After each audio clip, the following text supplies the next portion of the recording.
Всех рады приветствовать, вы на канале Новостник. Белоусову добро на зачистку дал Путин. Баранец раскритиковал аресты генералов Минобороны и обвинил следователей в непрофессионализме.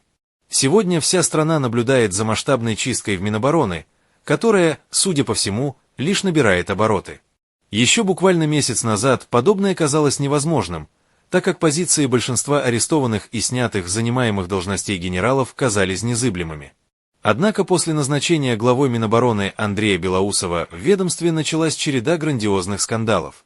Сегодня высокопоставленных генералов арестовывают буквально пачками. Почему же на самом деле небожители с широкими лампасами начали снимать только сейчас? И как это отразится на ходе проведения специальной операции и на репутации оборонного ведомства? Свои мысли на этот счет высказал полковник в отставке, военный обозреватель издания «Комсомольская правда» Виктор Баранец. Почему начались чистки? По мнению отставного полковника, Минобороны начали зачищать конкретно под нового министра Андрея Белоусова. У контрразведчиков, у силовиков накопилось очень много материалов. Белоусов, дав свое согласие на это назначение, попросил у Путина право на проведение зачистки, чтобы работать с новыми, а не с этими людьми. Проворовавшихся, по его мнению, надо снимать. Однако очевидно, что такая масса проворовавшихся генералов не могла появиться одномоментно, эти истории длились годами, отмечает Баранец. Проблемы в системе доказательств. В этих чистках эксперт видит и скрытую опасность. Все дело в том, что система доказательств обвинений, по мнению эксперта, в настоящее время строится из рук вон плохо, обвинители работают крайне неуклюже. Отсутствует конкретика, информация получается от неопознанных лиц, речь идет о непонятных суммах и времени. Информация из правоохранительных органов – это очень серьезное и очень несерьезное обвинение одновременно, уверен эксперт. Баранец отмечает, что речь в конце концов идет не о каком-то проворовавшемся бомже, а о генерале. В качестве примера эксперт привел ситуацию с арестованным за взятку генералом Иваном Поповым, которого вчера суд оставил под арестом до 16 июля, отклонив ходатайство защиты об изменении меры пресечения на домашний арест. Если вы за ним следите годами, то как получается, что вы не знаете, за что его берете? Когда разворачивается такая масштабная борьба с коррупцией, система должна работать как часы, максимально корректно и безошибочно. А у нас сперва говорят «украл миллион», а потом «извините, ошиблись, миллиард», возмущается эксперт.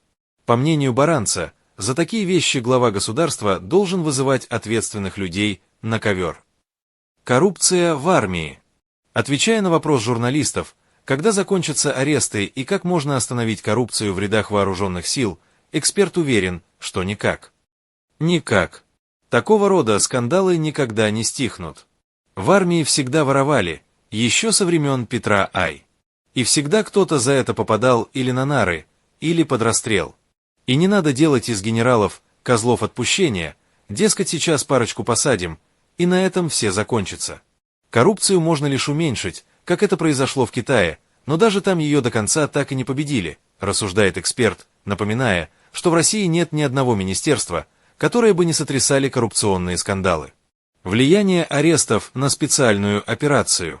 Что касается того, как аресты генералов скажутся на проведении специальной операции, то, по словам отставного полковника, не стоит забывать, что сегодня речь идет не о генералах, которые находятся на полях сражений, а о тех, кто парится в московских кабинетах.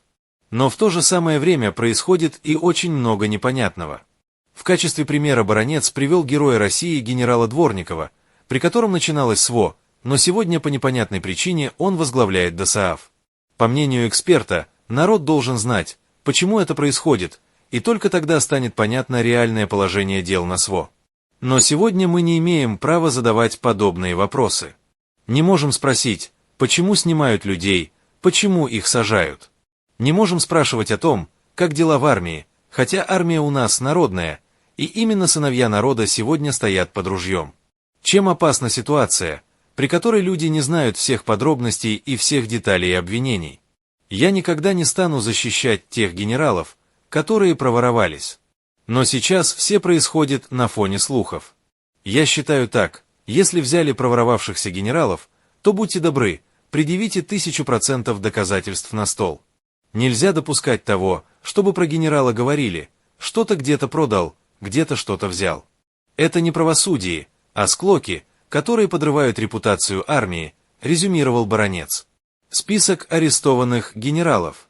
Напомним, 23 мая был арестован сотрудник Департамента оборонного ведомства по обеспечению государственного оборонного заказа генерал Владимир Вертилецкий.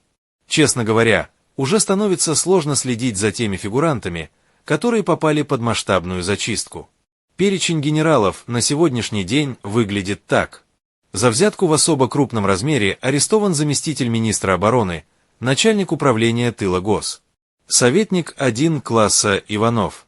За взятку в особо крупном размере арестован начальник Главного управления кадров ВС РФ генерал-лейтенант Кузнецов. За взятку в особо крупном размере арестован начальник управления связи ВС РФ генерал-лейтенант Шамарин. За взятку в особо крупном размере арестован бывший командующий 58-й армией генерал-лейтенант Попов. За взятку в особо крупном размере арестован сотрудник управления Департамента Министерства обороны по обеспечению гособоронзаказа Вертилецкий.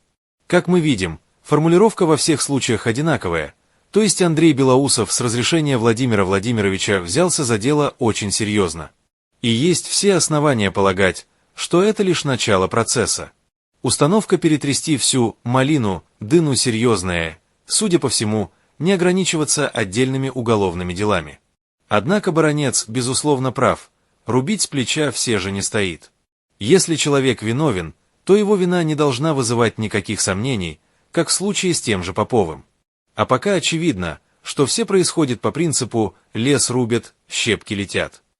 Только это не щепки, а судьбы конкретных людей, которые поломать легко, а вот вернуть все вспять практически невозможно.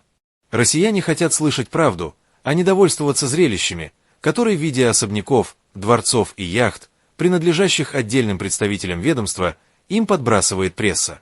До сих пор непонятно, куда, например, мог потратить 100 миллионов рублей боевой генерал Попов, в хищении которых его обвиняют.